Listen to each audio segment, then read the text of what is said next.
They handed me a bill for my own life. Imagine a family that considers you to be in debt. But this is only the beginning. What happened next would change everything you thought about your family. I never imagined the night my parents handed me an invoice would be the night I finally saw them for what they truly were.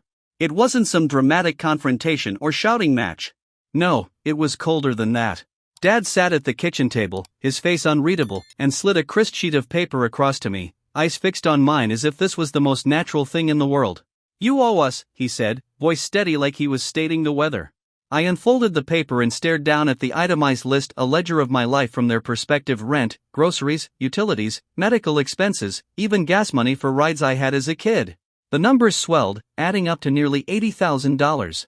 My first reaction was laughter, sharp and bitter, because I assumed it had to be some sick joke. But the way their faces stayed serious and Mom's lips tight, Dad's eyes calm, shattered that hope instantly. This was real.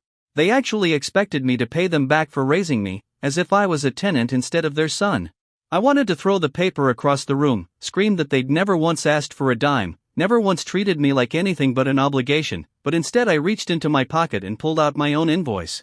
I had spent nights compiling it, every dollar I'd ever poured into myself, every cent I'd sacrificed, every opportunity I'd fought tooth and nail for without their help. When I slammed it on the table, their color drained.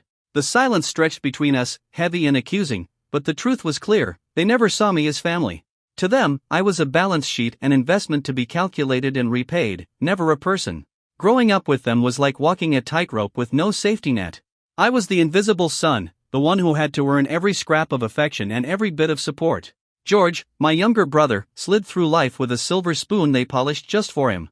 When he wanted new shoes, they appeared overnight, no questions asked. When he forgot a test or failed an assignment, Mom was there with comforting words, a warm hug, a quick fix. When I stumbled, I got cold lectures and an expectation to grow up faster, to be more responsible, to not waste their time. It wasn't just money, it was how they made it clear I was less worthy, less important, less loved. I learned early not to ask for anything without proving I deserved it. If I wanted something, I had to be useful, irreplaceable, a cog in their machine. I didn't dare show weakness or vulnerability because that would mean being discarded. My 16th birthday was a turning point. I'd been working part-time, scrimping and saving for a car, knowing full well my parents wouldn't help. Still, a tiny flicker of hope burned inside me that maybe, just maybe, they'd surprise me. Maybe they'd finally see me as someone worthy of support. But instead, a week before my birthday, George, who had never saved a cent for anything, got a brand new gaming console. No fuss, no explanation, just a new shiny toy he didn't need but got anyway. I bit back the bitterness, said nothing, and bought my own used car with the money I'd worked so hard to earn.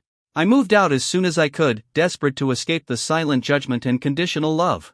Meanwhile, George coasted through life, dropping out of college twice, quitting jobs without warning, and whenever he ran into trouble, Mom and Dad swooped in with money, excuses, and second chances.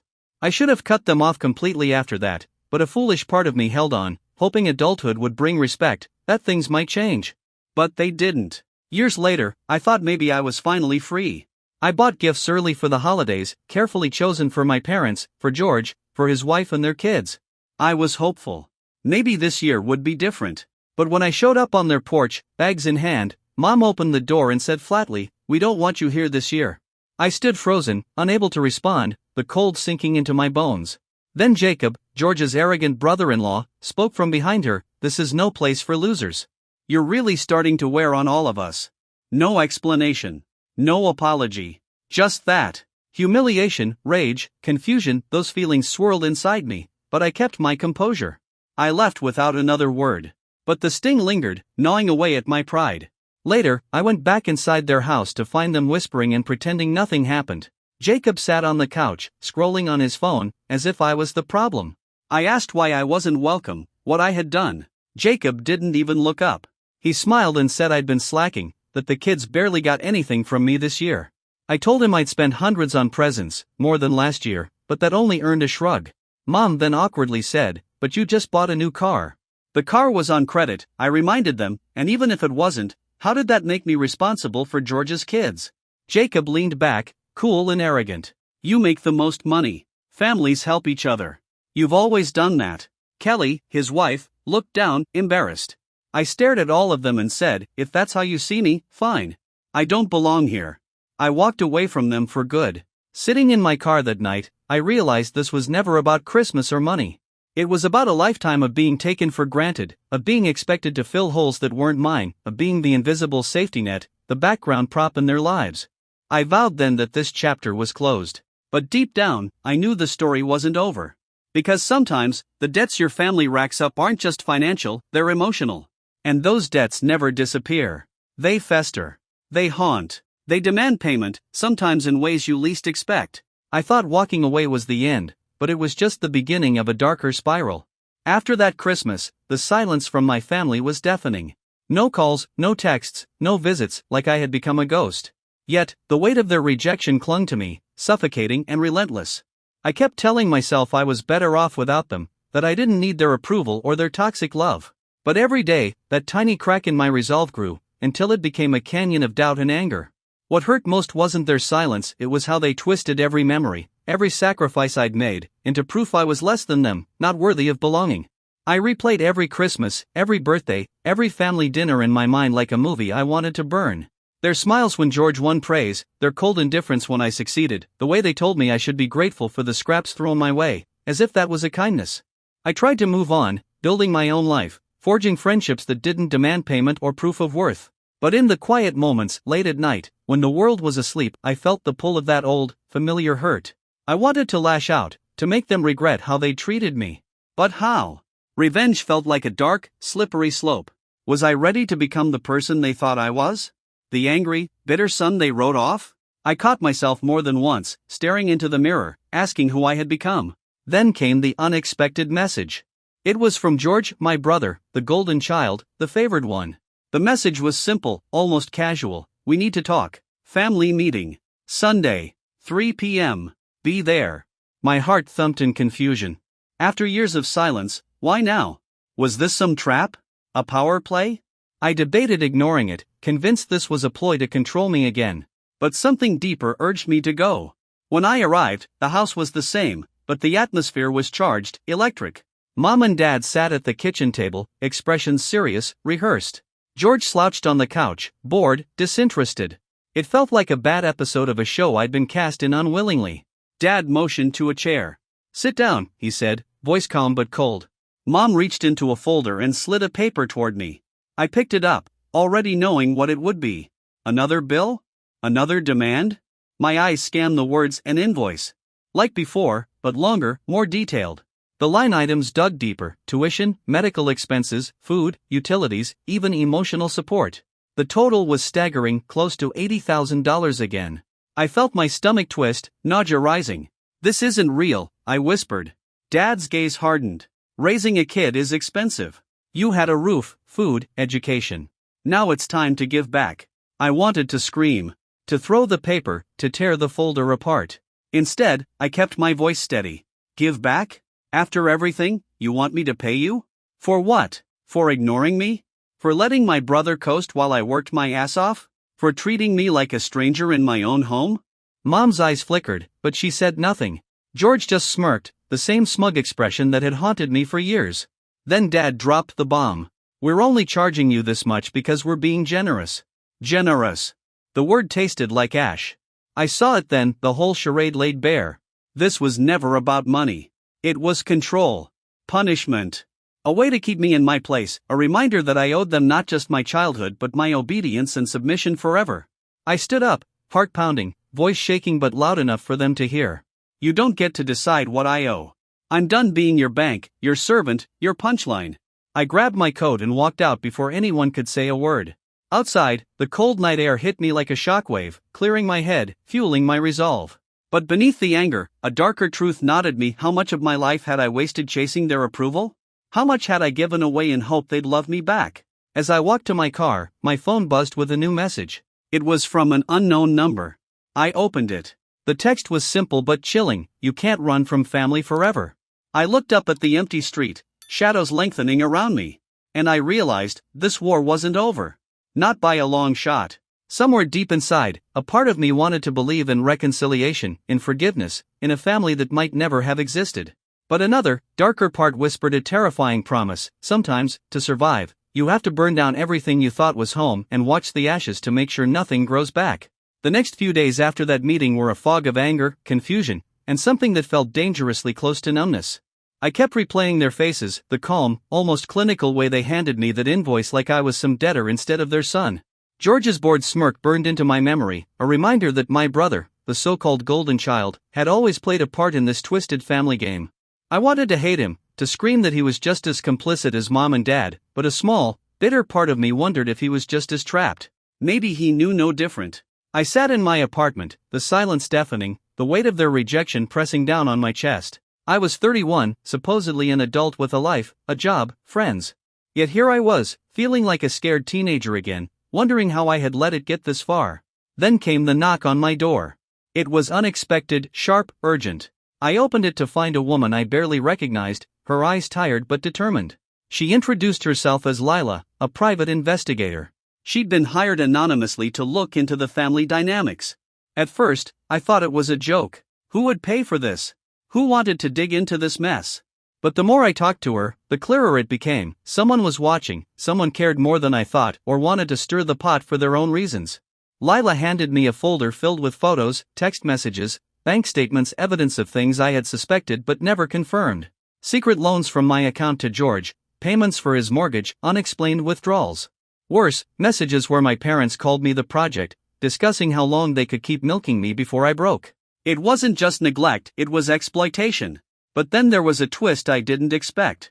Mixed in with the files were text exchanges between George and a woman named Kelly, his wife, talking about keeping me in line, and references to a bigger plan. My head spun. Was this about control? Or something darker? I asked Lila why she thought someone would want this out in the open now. She hesitated before saying, because when people feel cornered, they lash out. And sometimes the ones you trust the most turn out to be the ones pulling the strings. The words cut deeper than any slap. I realized my entire life had been a performance in a game I never agreed to play, with players I never trusted. And the audience? Everyone pretending nothing was wrong. That night, I couldn't sleep. I sat in the dark, staring at the ceiling, mind racing through every betrayal, every slight, every unpaid debt of love I'd carried. But beneath the anger, beneath the pain, a cold determination settled in. I wasn't going to be their victim anymore. I was going to fight back on my terms. The next day, I confronted George. I showed him the evidence, the messages, the invoices. His face twisted in anger and fear. He denied everything at first, then laughed bitterly. You think you're the only one hurt here? You think you're the only one keeping score? I saw then that he was as broken and trapped as I was, maybe more. But the real shock came when he dropped a bombshell. Mom and Dad aren't the only ones with secrets. You want to know why they keep you at arm's length? Because they're afraid you'll find out what I've been hiding. And if you do, it'll destroy everything. My heart stopped. What was he talking about? I demanded answers, but he only smiled darkly and walked away, leaving me with more questions than ever.